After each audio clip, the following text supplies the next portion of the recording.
Hey guys, and welcome back to The Binger. Since its debut in 2014, Rick and Morty has pushed the boundaries of storytelling. The show's use of familiar sci-fi tropes has allowed the show's writers to put audiences through an emotional ringer at times. So get ready to ugly cry because Rick and Morty can get really sad.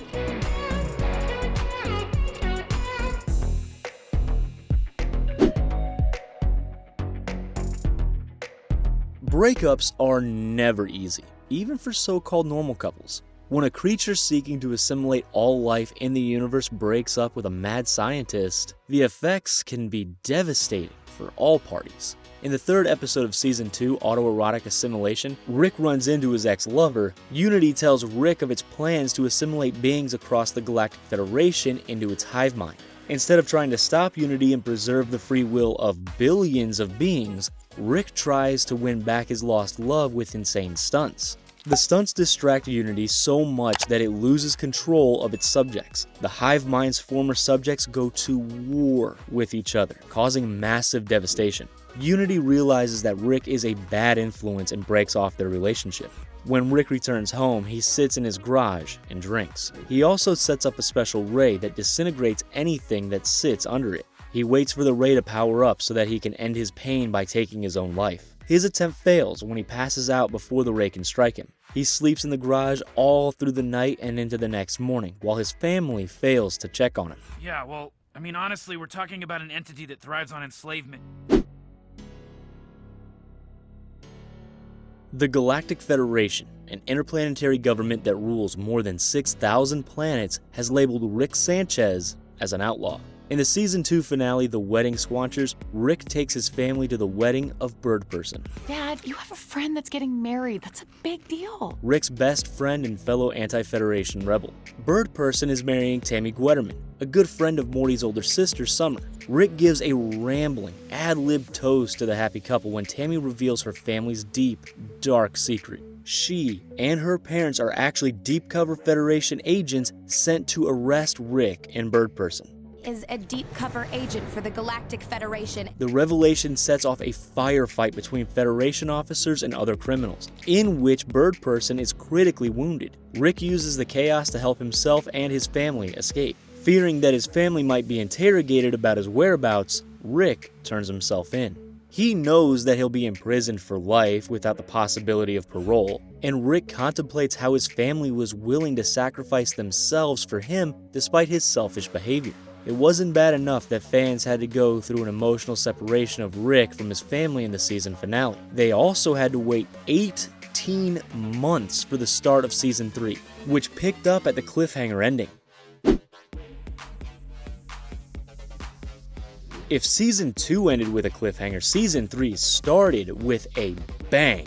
Literally. As we noted earlier, Rick turned himself into the Galactic Federation authorities at the end of Season 2. In The Rick Shank Redemption, the Federation sifts through Rick's twisted mind with a brainlink device. The device allows them to sift through Rick's memories before they liquefy his brain.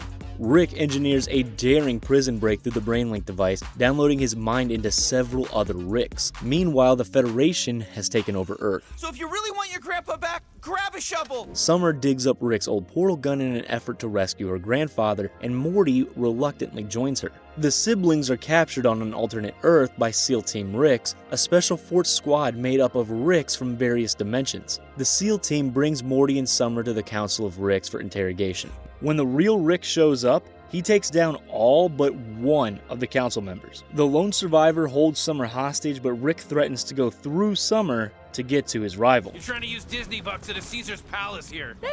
That's a bluff. In an effort to save his sister, Morty takes out Rick. While Summer's captor is distracted, Rick gets back up and disables him. It turns out that Rick left Morty a note telling him that the weapon was fake, but Morty didn't read it. He really was willing to take down his grandfather to save his sister. Brilliant! Yeah, good thing I saw that note. We all need friends, even if that friend is an alien parasite that infiltrates our brain and creates false memories. In episode 4 of season 2, Total Recall, a group of alien parasites attack the Smith family. These parasites allow the family to create new characters, ranging from Mrs. Refrigerator to a friendly writing instrument named Pen Sylvester. Jerry, Morty, and Summer's father get targeted by a parasite nicknamed Sleepy Gary. Gary's mind games convince Jerry that he's the alien parasite and that Gary is the original article. Gary also tries to convince Jerry's wife, Beth, that he's really her husband and that Summer and Morty are his children. The only family member seemingly capable of fighting off the parasites is Rick. Rick realizes that the parasites generate pleasant memories for their victims. Morty realizes that Rick is real by thinking of all the unpleasant memories surrounding his grandfather. As the family relives their worst memories with each other, Sleepy Gary creates a memory of him and Jerry together as lovers. While Jerry seems genuinely happy for the first time in years, Beth takes down Sleepy Gary. As Jerry holds the remains of the parasite, he asks Beth to end his suffering. Instead, Beth lets him live on in his grief. There comes a time when we all must shuffle off this mortal coil. Most people have a difficult time facing their own mortality, but what if you had to face it by burying your own corpse? In episode 6 of season 1, Rick Potion number 9, Morty asks Rick for a love potion that will make the girl of his dreams return his affection. You know, like, maybe make some sort of love potion or something? Morty, that's such a poor use of my time. It's beneath me. When Morty meets his dream girl Jessica at the school dance, the potion works. Maybe a little too well. The potion blends with a flu virus that Jessica carries, creating a plague that compels everyone at the dance to crave Morty's attention. Rick tries to fix the problem by using praying mantis DNA in the antidote. Not only does the antidote fail, the entire town turns into Cronenberg monsters. These monsters grow mantis-like appendages and gain an overpowering desire to mate with Morty just before they bite off his head. The pair escape by jumping into an alternate dimension, where they discover their recently deceased duplicates. They bury their duplicates' corpses in the backyard and then go inside the house as if nothing happened. Morty now lives with the fact that the Cronenbergs have taken over his homeworld and a version of himself is buried in the backyard.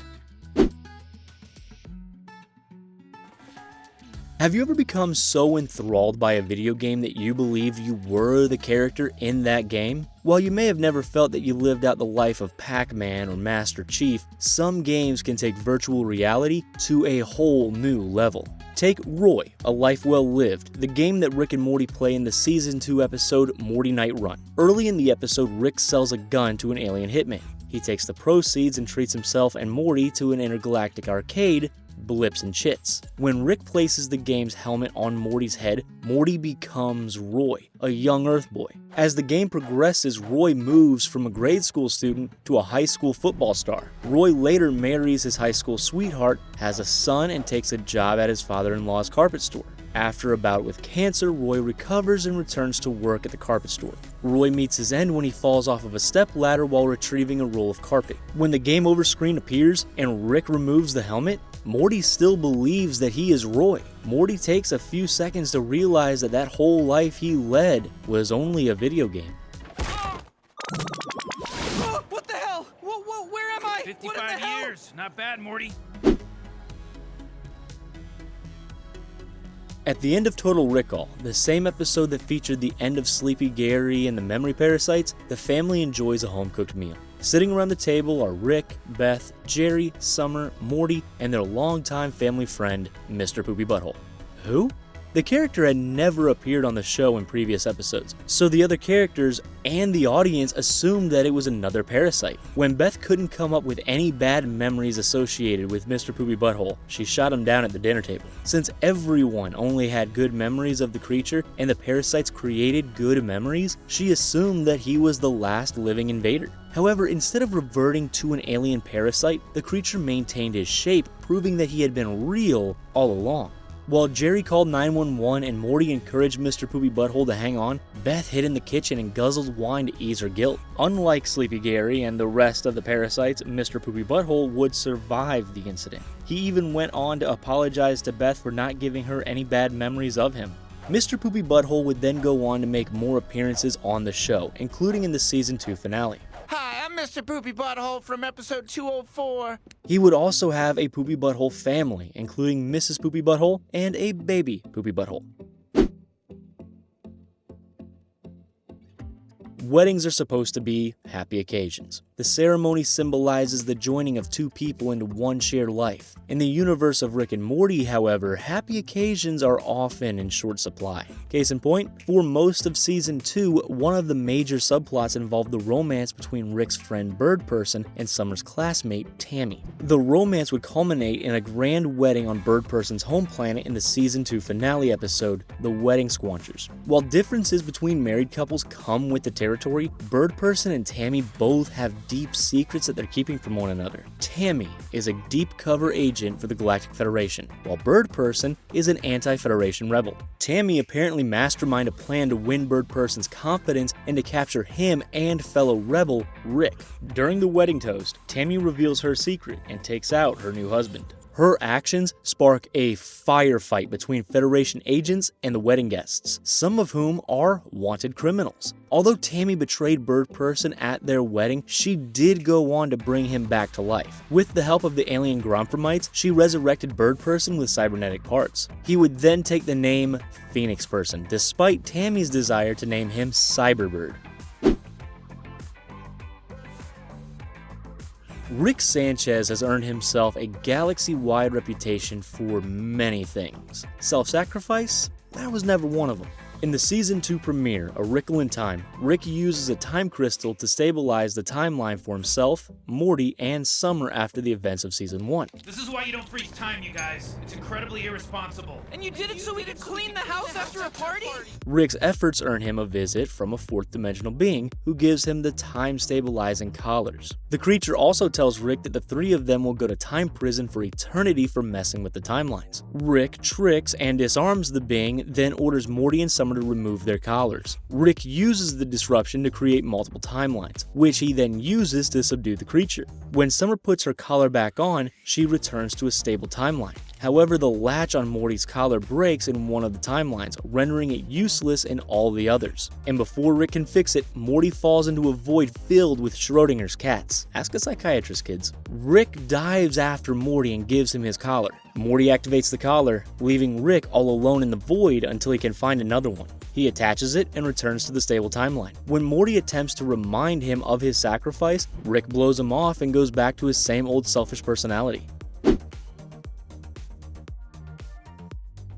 From "What's up, Dak?" to "Eat my shorts," cartoon characters throughout the decades have cemented their trademark catchphrases. Generations of viewers can often identify a character by their signature turn of phrase. In that respect, Rick Sanchez is no different from Bugs Bunny or Bart Simpson. Rick debuted his catchphrase "Wubba Lubba Dub Dub" in episode 5 of Season 1, Me Seeks and Destroy. In the Season 1 finale, Risky Business, Morty tells Bird Person that he would be better off without Rick and his annoying catchphrase. But Bird Person educates Morty on the meaning of the phrase. Morty, do you know what Wubba Lubba Dub Dub means? In my people's tongue, Birdman says, it means "I am in great pain. Please help me." While Morty claims that Rick uses the phrase ironically, Bird Person tells him that Rick is truly in great pain.